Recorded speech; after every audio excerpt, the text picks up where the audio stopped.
The transport ship landed softly on the golden platform of Valoran Prime. Jake Morrison stepped out first, his boots making quiet sounds on the smooth metal. Behind him, Amy Rodriguez followed, both humans carrying heavy bags and strange metal. Objects that made the alien guards nervous. The Galactic Educational Consortium's military academy stretched before them like a crystal palace. Tall spires reached toward the purple sky, and floating platforms moved students between buildings. Everything looked clean and perfect, nothing like the rough military bases back on Earth. Headmaster Zefka waited for them at the entrance. He was tall and thin, with blue skin that seemed to glow in the sunlight. His 4 arms moved gracefully as he welcomed the humans to their new school. "Captain Morrison, Lieutenant Rodriguez," Zefka said in perfect English. "We are honored to have Earth's first representatives at our academy. Your species will learn much from our 300 years of military education." Jake nodded politely, but his eyes were already studying the area. Old habits from Earth made him look for cover, escape routes, and potential threats. Amy did the same, her hand staying close to her sidearm out of instinct. "Thank you, Headmaster," Jake replied. "We're excited to learn from other species and share what we know." Zefka's face showed confusion for a moment. "Share what you know? Oh, yes, of course. Though I must say, your planet's military records suggest rather primitive approaches to conflict resolution." A group of alien students gathered nearby to stare at the humans. Jake saw a creature made of living crystal, an insect-like being with 6 arms, and something that looked like a dolphin with legs. They whispered among themselves in languages he could not understand. "These are some of your classmates," Zefka explained. "Vex is from the Quellian homeworld, Thorax represents the Hyver colonies, and Ningpo comes from the Delphinid systems. You will train together as a squad." The crystal, being called Vex, approached first. His voice sounded like music when he spoke. "Welcome, humans. We have heard strange stories about your species. Is it true you still use projectile weapons?" Amy glanced at Jake before answering. "Yes, we do. They work well for us." Thorax clicked his mandibles together, which Jake learned was laughter. "How wonderfully primitive. Next you will tell us you still use explosives and metal blades." "We do," Jake said simply, which made all the aliens stare in shock. "Fascinating," Ningpo said, his voice bubbling like water. "Our weapons have not used such crude methods for over 1,000 years. You will learn so much here." Professor Krill-Sek appeared beside them. He was another 4-armed alien, but his skin was green and covered in small scales. He taught weapons and tactics at the academy. "Ah, our Earth students," he said, looking at their equipment bags. "I am curious to see these famous human weapons. Perhaps tomorrow you can demonstrate them for the class. It will be educational for everyone to see how warfare was conducted in primitive times." Jake felt his jaw tighten slightly, but he kept his voice calm. "We'd be happy to show you our equipment, Professor." That evening, Jake and Amy sat in their assigned room, cleaning their weapons as they had done every night for years. The M4 carbine lay in pieces on Jake's desk while Amy worked on her sidearm. "They think we're cavemen," Amy said quietly. "Let them," Jake replied, running an oilcloth down his rifle barrel. "They'll figure it out eventually." Through their window, they could see alien students practicing with their weapons on the training ground. Beams of colored light shot between targets, each shot carefully aimed to stun rather than kill. When hit, the practice targets glowed briefly and then reset themselves. "Look at that." Amy pointed to where a Quellian student had missed his target completely. Instead of firing again quickly, he stopped to adjust his weapon's settings for exactly 30 seconds. "No rapid-fire capability," Jake observed. "No backup weapons. No close combat training, Amy assembled her pistol with practiced speed. What do you think they'll say when they see what our stuff actually does? Jake smiled grimly as he put his rifle back together. Probably the same thing everyone says the first time. That we're monsters. The next morning came quickly. Jake and Amy walked through the academy halls, noting how everything was designed for beauty rather than defense. Large windows everywhere, no defensive positions, and hallways so wide that controlling them would be impossible. They entered the weapons classroom to find 50 alien students waiting for them. Professor Krillsek stood at the front with a pleased expression on his scaled face. Class, today we will examine primitive weaponry from Earth, he announced. This will help you understand how fortunate we are to have evolved beyond such barbaric tools. Jake set his rifle case on the demonstration table. Amy placed her sidearm and knife beside it. The aliens leaned forward with curiosity as the humans opened their equipment. This is an M4 carbine, Jake began, lifting the black metal weapon. It fires 5.56 millimeter projectiles at approximately 990 meters per second. Vex raised a crystal hand. What is the stunning duration? It doesn't stun. Amy explained. It kills. The classroom fell completely silent. Professor Krillsek's scales changed color slightly. Kills? Thorax clicked nervously. You mean it causes temporary system shutdown? No, Jake said calmly. When this weapon hits a target, that target dies. Permanently. Ningpo made a sound. Like water draining. But how do you take prisoners? How do you question enemies? How do you maintain civilized rules of engagement? Amy drew her combat knife, the steel blade gleaming under the classroom lights. Sometimes you don't take prisoners. Professor Krillsek stepped forward, his 4 hands shaking slightly. This is barbarism. Surely your military has evolved beyond such crude methods? Jake chambered around in his rifle, the metallic sound echoing in the quiet room. Every alien student moved back instinctively. Professor, Jake said softly, this is how humans have survived for 6,000 years of constant warfare on a planet that tries to kill us every single day. These weapons aren't crude, they're effective. The demonstration continued, but the mood had changed completely. When Jake showed the damage his rifle could do to a practice target, the aliens watched in horrified fascination as metal and plastic exploded into fragments. Your turn, Amy said to the class. Show us your weapons. Professor Krillsek activated the standard Galactic Alliance sidearm. A blue beam struck a practice target, which glowed softly and displayed target incapacitated 12-hour duration. No permanent damage. Very civilized, Jake acknowledged. What happens when your enemy doesn't want to be civilized? The question hung in the air like smoke from a battlefield. None of the aliens had an answer. That night, as Jake and Amy cleaned their weapons again, they could hear alien students talking nervously in the hallways. Word was spreading through the academy that Earth's representatives carried tools of permanent war. Neither human was surprised.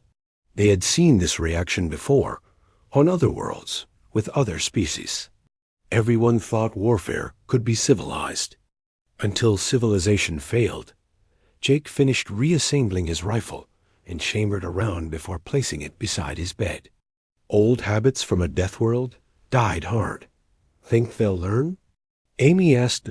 Jake looked out at the peaceful alien academy with its pretty lights and safe walls. They will. The question is whether they'll learn in time. Outside their window, the alien students continued their gentle practice with weapons designed never to hurt anyone permanently. Inside their room, 2 humans from Earth prepared for sleep with loaded weapons within arm's reach. The galaxy was about to get its first real lesson in Deathworld warfare. Jake and Amy could only hope their new classmates would survive the education. 3 weeks passed at the academy. Jake and Amy attended classes about proper military ethics and civilized combat protocols. Their alien classmates remained polite but distant, still uncomfortable with the human weapons that could actually kill. Every morning brought new lessons about warfare designed to minimize casualties. The aliens studied tactics for stunning enemies for exactly 12 hours, methods for taking prisoners without causing permanent harm, and strategies for winning battles without destroying anything valuable. Jake and Amy struggled with these concepts. On Earth, victory meant eliminating the threat completely. The idea of fighting an enemy who could wake up in 12 hours and attack again seemed foolish and dangerous. Today we begin the annual war games, Professor Krillsek announced to the assembled squads. You will travel to Keras 7, our training moon, for a week of tactical exercises. The transport ship that carried them to Keras 7 was comfortable and quiet. Jake looked out the windows at the barren moon below. Rocky plains stretched to the horizon, broken by a few low hills and scattered metal structures that served as training facilities. Perfect training ground, Thorax commented, his insect eyes reflecting the moon's surface. No life forms to worry about, stable weather, and complete safety. Amy exchanged a glance with Jake. On Earth, training meant dealing with unknown dangers, changing conditions, and the constant possibility of real threats. Safe training made soldiers soft. The landing site was a temporary base with sleeping quarters, a command center, and weapon storage. Each squad received identical equipment, standard Galactic Alliance training weapons loaded with harmless simulation rounds. Remember, Professor Krillsek addressed all the students. Victory is achieved through tactical excellence, not through superior firepower. Your weapons will mark targets as eliminated, but cause no actual harm. The goal is to capture strategic positions while protecting holographic civilians. Jake examined the training weapon he was given.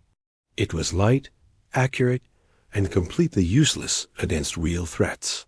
The simulation rounds would register hits on other students' uniforms, but had no stopping power whatsoever. This is a toy, he muttered to Amy. Welcome to civilized warfare, she replied, checking her own training weapon with disgust. The first day of exercises went poorly for the human squad. While their alien teammates moved with practiced precision, Jake and Amy kept looking for hard cover that didn't exist and expecting enemies to stay down after being shot. Vex eliminated 3 opposing students with perfect accuracy, each shot, registering a clean hit that left the targets conscious but marked as eliminated. His crystal form barely needed cover since he could calculate the exact trajectory of every incoming shot. Ningpo moved through water-filled trenches with impossible speed, his aquatic abilities giving him mobility advantages the other species couldn't match. His shots were perfectly placed to disable without destroying. Thorax used his 6 arms to operate multiple weapons simultaneously, creating complex fields of fire that controlled entire sections of the battlefield. Every shot was precise, every tactic elegant. Jake and Amy performed like amateurs. They kept diving for cover when none was needed, wasting simulation rounds on targets that were already eliminated, and moving in short, aggressive bursts that their teammates couldn't predict or support. You fight like savages, Vex observed after their 3rd consecutive defeat. All instinct and no strategy. Our strategy works fine, Jake replied grimly. It's the rules that are wrong. That evening, as the alien students celebrated their tactical victories, Jake and Amy sat apart, cleaning their real weapons in secret. Professor Krillsek had ordered all non-training weapons secured, but old habits made them keep their actual equipment close. I hate this, Amy said, field stripping her pistol. We're fighting with one hand tied behind our backs. Jake nodded, running a cleaning rod through his rifle barrel. These weapons can't stop a real threat. What happens if something goes wrong? Their question was answered the next morning. The alarm that woke them was not the gentle chime used for training exercises. This was a harsh, urgent sound that sent alien students scrambling in confusion. Emergency lights bathed the base in red, and the command center's communications array crackled with panicked transmissions. All squads report to the command center immediately. Professor Krillsek's voice echoed through the base. The assembled students found their instructor pale and shaking. His scaled hands trembled as he activated the main display screen. 17 escaped prisoners from a Necron penal transport have landed on Keras 7, he announced. They have taken Professor Yilrek hostage at the Eastern Research Station. These are not civilized criminals. They are violent offenders armed with military-grade weapons. The display showed grainy footage from the research station's security cameras. Jake and Amy watched Necron warriors in battle armor dragging their captive professor through corridors lined with scientific equipment. The aliens moved like professional. Soldiers checking corners, covering each other's movements and showing no concern for collateral damage. The Academy's security force is en route, Professor Krillsek continued. You will remain here until the situation is resolved. 20 minutes later, they received another transmission. The security force had been devastated. 12 officers were dead, 6 more were critically wounded, and the survivors had retreated beyond the Necron's weapon range. How is this possible? Ningpo asked in his bubbling voice. The security force has the best non-lethal weapons in the galaxy. Jake and Amy looked at each other with grim understanding. Non-lethal weapons were useless against enemies who had no intention of being civilized. Professor, Jake said quietly, we need our real equipment. Absolutely not, Krillsek replied firmly. I will not allow primitive weapons to escalate this situation. The Galactic Alliance will negotiate with the prisoners. An hour passed. The negotiations failed. The Necrons executed Professor Yulrek in front of the security cameras and demanded a fast ship to leave the system. They promised to kill anyone who tried to stop them. Jake stood up from where he had been sitting. Professor, those aliens are going to kill more people. Let us handle this. I cannot authorize the use of lethal weapons, Krillsek said desperately. It goes against everything we believe in. Amy joined Jake. What you believe in just got your friend killed. Through the command center windows, they could see smoke rising from the research station where the Necrons had fortified themselves. More Academy personnel were trapped there, and the aliens were beginning to execute them one by one. Jake made his decision. He walked to the weapons storage area where the real equipment had been secured. The alien guard stepped aside instinctively. When Jake approached, something in the human's eyes warned him not to interfere. Jake, what are you doing? Vex asked as the human began loading his rifle with live ammunition. What I was trained to do, Jake replied calmly. Amy checked her sidearm and slid her combat knife into its sheath. We're going to solve this problem. But the rules, Thorax clicked frantically. The protocols, the civilized way of handling conflicts. Jake chambered a round and slung his rifle across his back. The Necrons don't care about your rules. Professor Krillsek moved to block their path. I cannot allow this. Violence only creates more violence. Amy looked at the alien professor with something like pity. Professor, those Necrons are going to kill everyone at that research station. Your non-violent approach failed the moment they started shooting real bullets. The humans walked toward the base exit. Behind them, their alien classmates watched in fascination and horror as Jake and Amy transformed from awkward students into something else entirely. Where are you going? Ningpo called after them. Jake paused at the doorway and looked back at his squad mates. For the first time since arriving at the Academy, he smiled. We're going to war. The humans disappeared into the rocky landscape of Keras 7. moving with purpose and deadly intent toward the research station. Behind them, alien students who had spent weeks learning civilized warfare were about to receive their first lesson. In what happened when civilization failed in the command center, Professor Krillsek watched his security cameras as two humans from a Deathworld, prepared to demonstrate why their species had survived 6,000 years of constant warfare. Necrons had made a fatal mistake. They had brought real weapons to fight civilized enemies, but now they faced opponents who understood that some problems could only be solved with permanent solutions. The war games were about to become a real war, and the aliens were about to learn why Earth's military had never lost a conflict where survival was at stake. Jake and Amy moved through the rocky terrain with practiced efficiency, their weapons ready and their intentions clear. Behind them, the Academy's peaceful world was about to collide with the harsh reality of Deathworld warfare. The demonstration was about to begin. Jake and Amy moved across the rocky surface of Keras 7 like ghosts.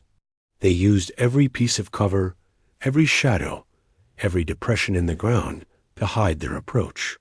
The alien students watching through security cameras could barely track their movements. How do they move so quietly?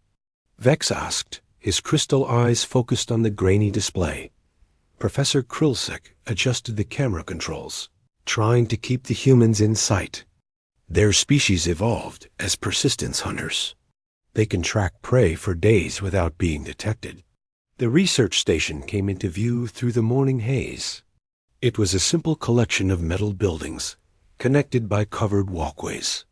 Smoke rose from several windows where the Necrons had set fires. Bodies of Academy security officers lay scattered around the entrance. Jake raised his hand, and Amy stopped immediately. They had done this dance 1,000 times on a dozen different worlds. No words were needed. Through his rifle scope, Jake counted 17 Necrons. They wore military-grade armor and carried weapons designed for maximum destruction. 3 guards patrolled the perimeter, while the rest had fortified positions inside the main building. 17 targets, Jake whispered into his radio. Military. Equipment. Professional movements. These aren't escaped prisoners. These are soldiers. Amy studied the building through her binoculars. 2 hostages visible in the main lab. 4 more possibly in the storage area. Necrons have clear fields of fire on all approaches. Standard assault pattern? Jake asked. Standard.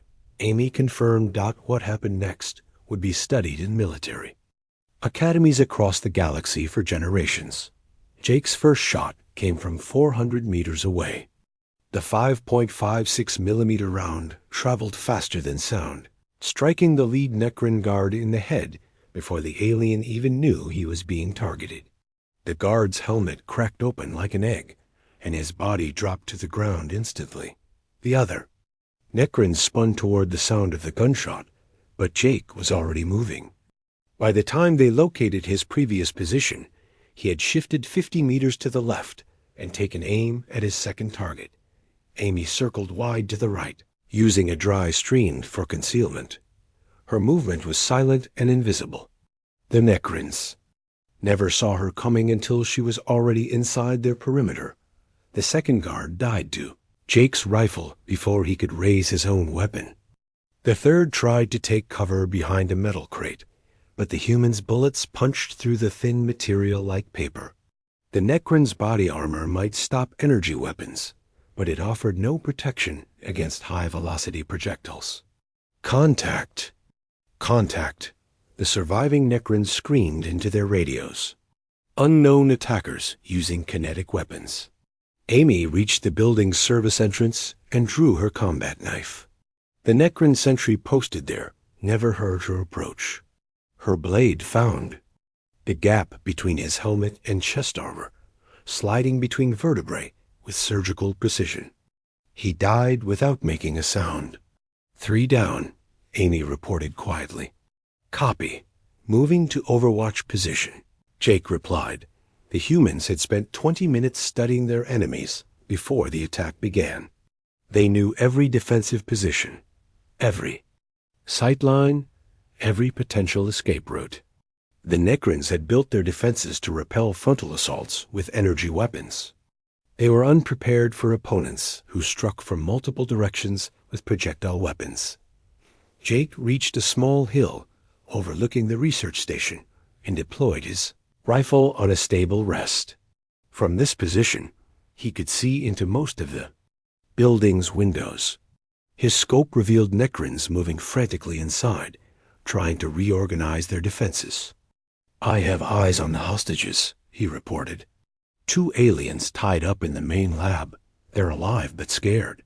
Amy had reached the building's main level and was moving through corridors like a hunting cat.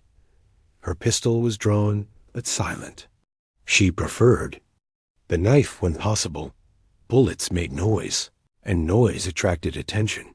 The 4th Necron died in a supply closet, Amy's blade opening his throat before he could cry out. The 5th tried to ambush her around a corner, but moved too slowly. Her pistol coughed twice, and he collapsed with neat holes in his chest. "5 down," she whispered. The remaining Necrons finally understood they were fighting something different. These weren't Academy security forces with non-lethal weapons and rules of engagement. These were predators who killed efficiently and without mercy. "Fall back to the main lab." The Necron leader shouted, "Use the hostages as shields." Jake's rifle cracked again from his overwatch position. A Necron trying to reach the lab window stumbled and fell, his weapon clattering across the floor. Another tried to provide covering fire, but exposed himself for a fraction of a second too long. Jake's bullet found him before he could duck back. Into cover. 7 down, Jake reported. Amy reached the corridor outside the main lab. Through the doorway, she could see the remaining 10 Necrons had arranged themselves around their hostages. Professor Ylrek and a young alien student were tied to chairs in the center of the room, surrounded by enemies with weapons pointed at them. "We know you're out there." The Necron leader called out, "Show yourselves, or we execute the prisoners." Amy smiled grimly and pulled a fragmentation grenade from her belt. Earth's military had learned long ago that hostage situations required decisive action. Hesitation only got more people killed. "Flashbang in 3 seconds, she warned Jake. "Over the radio." "Copy. I have the leader targeted." Amy pulled the pin and let the grenade cook for 2 seconds before rolling it into the lab. The Necrons saw it coming, but had no idea what it was. They had never encountered explosive weapons before. The detonation was devastating in the enclosed space.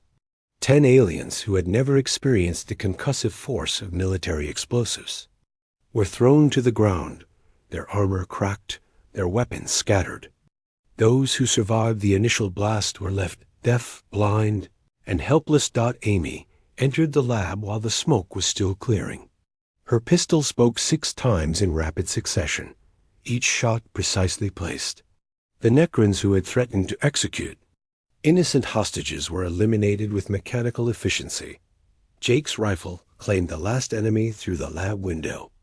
The Necron leader, struggling to rise from the floor, took a bullet through the head that ended his threat permanently. "All targets eliminated," Amy reported. "Hostages are safe." The entire engagement had lasted exactly 18 minutes. 17 professional soldiers with military-grade equipment had been destroyed by 2 humans with simple projectile weapons. Professor Ylrek looked up at Amy with wide, frightened eyes. "Are they ... Are they all dead?" "Yes," Amy replied simply, cutting the ropes that bound him. "The threat has been eliminated." Jake arrived at the lab carrying his rifle casually across his shoulder. He surveyed the room full of corpses with professional detachment, checking each body to ensure it posed no further danger. "Clean sweep," he announced. "No wounded, no survivors, no ongoing threat." The rescued student stared in shock at the human weapons that had saved his life. "Your guns. They actually killed them all." That's what they're for, Jake said calmly. Back at the base, the alien students watched the security camera footage in stunned silence. Professor Krillsek replayed the engagement 3 times, trying to understand how 2 beings could eliminate 17 trained soldiers so quickly and efficiently. Mathematics are impossible, Thorax clicked nervously. 17 to 2 should be overwhelming odds. Vex studied the tactical recordings with his analytical mind. Notice how they never exposed themselves unnecessarily. Every movement had purpose. Every shot was lethal. They wasted no ammunition and took no unnecessary risks. Ningpo watched the humans walking calmly out of the research station, their weapons cleaned and secured. They show no emotion, no celebration, no regret. They eliminated threats and continued with their duties. This is how they fight wars on Earth, Professor Krillsek said quietly. Not to stun or capture or negotiate. To win by making their enemies stop existing. When Jake and Amy returned to the base, they found their alien classmates staring at them with a mixture of awe and terror. The humans calmly returned their weapons to storage and sat down to write their after-action report. Any casualties on our side? Jake asked Professor Krillsek. No ... no casualties, the professor replied shakily. The hostages have minor injuries, but will recover fully. Good, Amy said, filling out paperwork. Mission accomplished. Vex approached them hesitantly. How do you process what just happened? You killed 17 sentient beings. Jake looked up from his report. We eliminated 17 threats to innocent people. Processing isn't required. But don't you feel anything? Ningpo asked. Guilt? Remorse? Satisfaction? Amy finished her paperwork and handed it to Professor Krillsek. We feel like we did. Our job. The people who wanted to hurt innocents can't hurt anyone anymore. That's a good outcome. The alien students spent the rest of the day discussing what they had witnessed. Some were horrified by the efficient brutality of human warfare. Others were fascinated by the tactical precision and decisive results. All of them understood that they had just received their first real education in Deathworld military doctrine.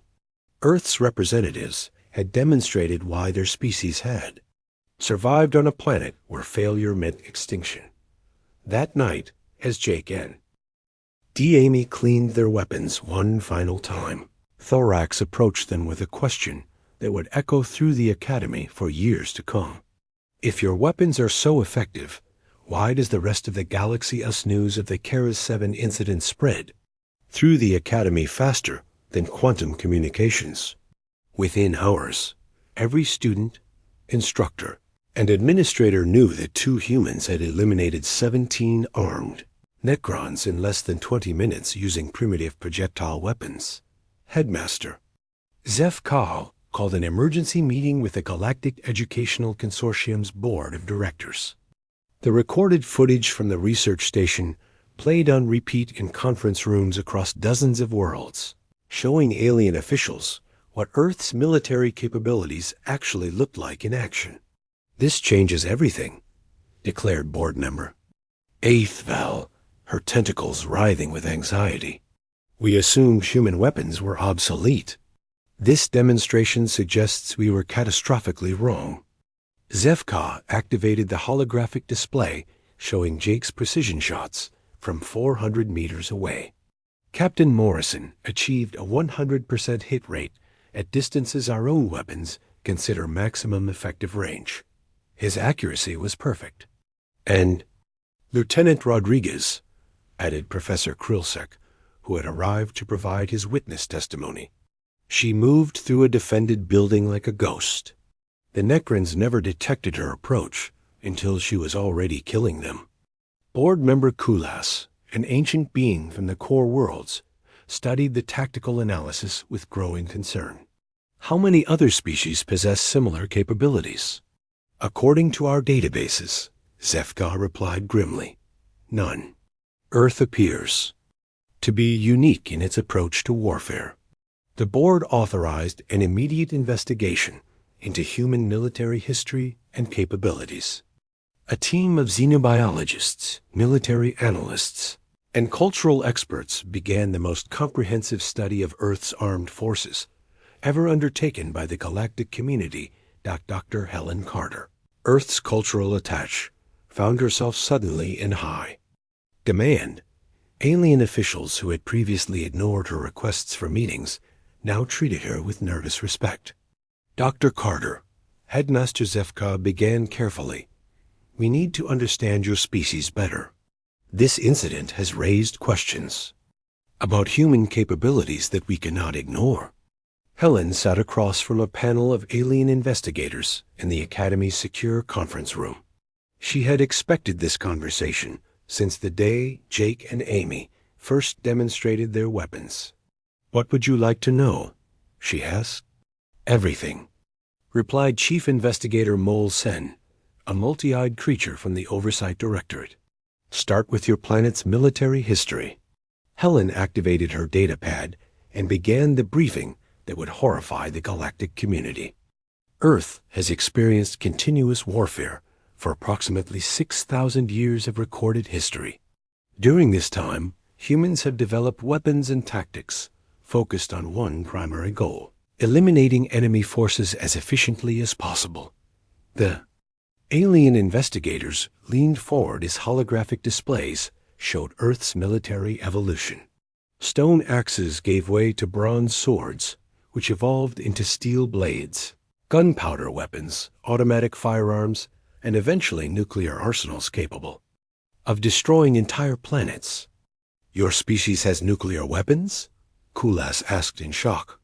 We've had them for over 80 years, Helen confirmed. We used them twice in warfare and developed enough to destroy our own civilization several times over. Mol Sen's multiple eyes blinked in sequence. Why would you create weapons capable of destroying yourselves? Because our enemies were doing the same thing, Helen explained. On Earth, if you don't have the strongest possible weapons, you die. It's that simple.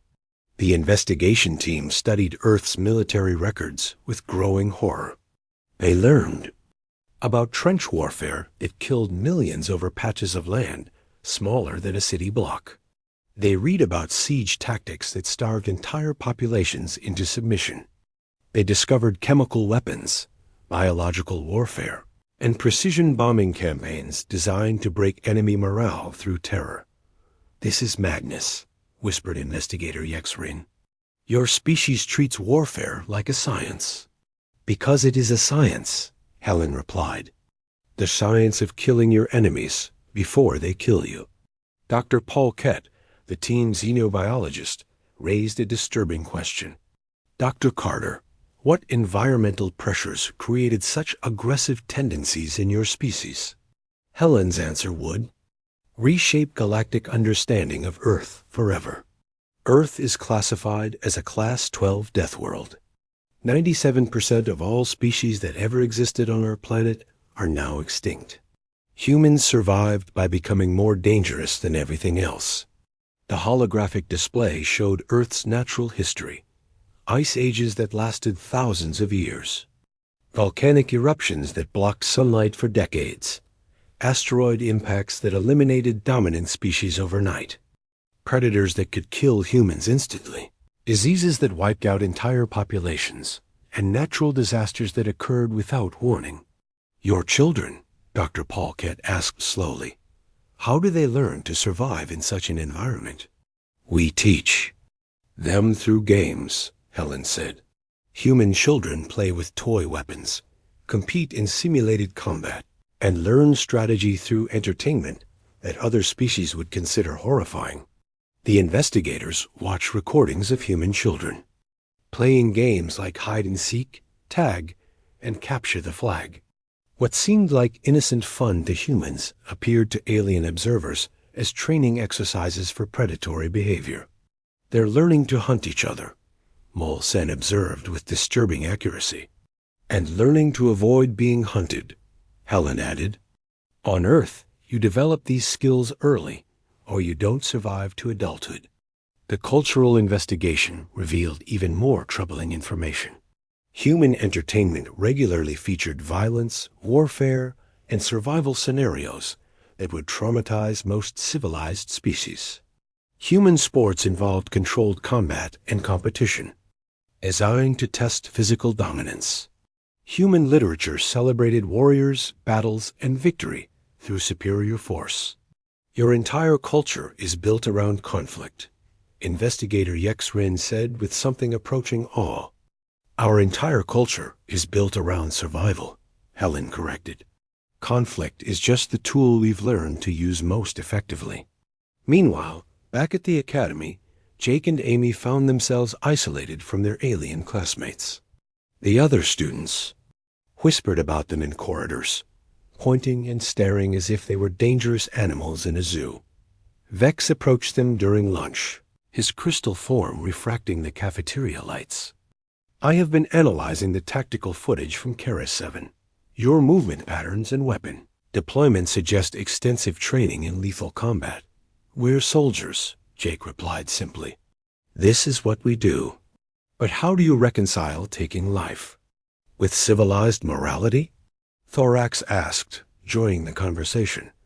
Amy looked up from her meal. On Earth, civilized morality includes protecting innocent people from those who want to harm them. The Necrons chose to threaten civilians. We chose to stop them permanently. Ning Po bubbled nervously. But surely there were non-violent alternatives. Negotiation? Compromise? Stunning weapons that could have. Could have what? Jake interrupted.